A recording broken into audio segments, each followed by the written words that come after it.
राधे राधे। कैसे हैं आप सब? आशा करती हूँ कुशल मंगल ही होंगे। गोविंद प्यारी के चैनल में आप लोगों का बहुत बहुत स्वागत है।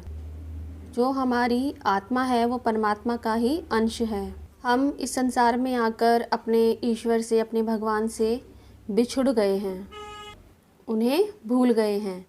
जब हम पूजा करते हैं या भगवान जी की कोई कथा सुनते हैं या भजन सुनते हैं तो हमें रोना आता है। वो रोना क्यों आता है?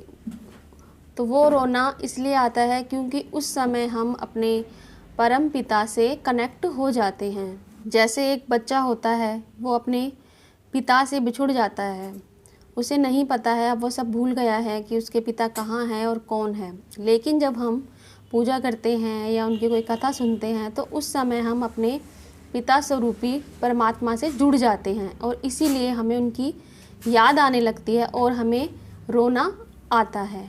देखिए, रोना भी दो प्रकार का होता है। एक होता है संसार के लिए प्रभु के सामने रोना और दूसरा होता है उन्हें याद करके रोना। तो जो संसार के लिए रोना होता है वह रोना भगवान के लिए रोना नहीं कहा जा सकता। अगर हम किसी संसारिक वस्तु के लिए प्रभु के सामने रो रहे हैं कि प्रभु मैंने इतनी सेवा की, मुझे ये नहीं मिला या मेरे पास ये नहीं है या वो नहीं है, तो ये जो रोना है वो एक संसार के लिए रोना कहा जाएगा, उसे भगवान के लिए रोना नहीं कहा जाएगा। अगर आप भगवान को याद करके रो रहे हैं या उनके दर्शन पाने की इच्छा आपके हृदय में जाग रही है इसलिए रो रहे हैं, या वैसे ही बेवजह ही आपको प्रभु के आगे रोना आ रहा है, तो वो रोना आपका भगवान के लिए रोना कहा जाएगा। यानी कि जिस रोने में कोई हमारा अपना स्वार्थ ना हो और तब हमें रोना आए प्रभु के आगे, तो वो रोना समझ लीजिए कि भगवान के लिए रोना कहलाएगा। देखिए, प्रभु को देने के लिए हमारे पास कुछ भी नहीं है, क्योंकि जो भी है वो सब कुछ ही परमात्मा का है, प्रभु का है।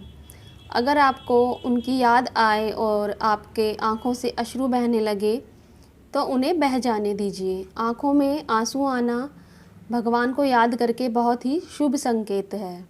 जब आपकी आँख से आंसू आए तो उन्हें बह जाने दीजिए, क्योंकि हमारे पास अर्पण करने के लिए सिर्फ ये आंसू ही हैं।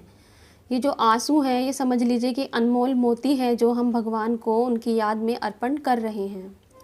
और जब हमारी आँखों से अश्रु निकलते हैं तो हमें उस समय ऐसा महसूस होता है कि जैसे हमारे मन से मैल निकल रहा हो, हमारा मन निर्मल हो रहा हो। तो इन आंसुओं को प्रभु को याद करके अगर ये आंसू आते हैं तो इन्हें बह जाने दीजिए। इन आंसुओं के बहने से क्या होगा कि हमारा जो अंतःकरण है वह शुद्ध होगा। तो जब जब आपको प्रभु के लिए रोना आए तो समझ लीजिए कि उस समय आपका कनेक्शन प्रभु से हो रहा है। देखिए, मीराबाई जी ने भी कहा है कि उन्होंने जो अपने प्रेम की बेल को सींचा है वह आंसुओं से ही सींचा है। यानी कि ये आंसू ही है जो हमें प्रभु से मिलवा सकते हैं। और जो संत कबीर जी हैं उन्होंने भी यही कहा है कि हंसने से कभी भी किसी को भगवान नहीं मिलते। अगर हंसने से ही भगवान मिलते तो सभी को मिल जाते। अगर भगवान को प्राप्त करना है तो हमें उनके लिए रोना होगा, उन्हें अपने आंसू भेंट करने होंगे। तो जो हमें ये आंसू है वो हमें संसार के लिए नहीं बहाने चाहिए। अगर हमें आंसू बहाने ही है तो हमें सिर्फ अपने भगवान के लिए, अपने परमात्मा के लिए ही, हमें अपने परमात्मा के लिए ही इन अश्रुओं को बहाना चाहिए। इसी में हमारा कल्याण हो जाएगा। तो आशा करती हूँ आपको आज की वीडियो अच्छी लगी होगी। अगर वीडियो अच्छी लगी है तो इसे लाइक सब्सक्राइब कर दीजिए। तो आज की वीडियो हम यहीं समाप्त करते हैं। राधे राधे।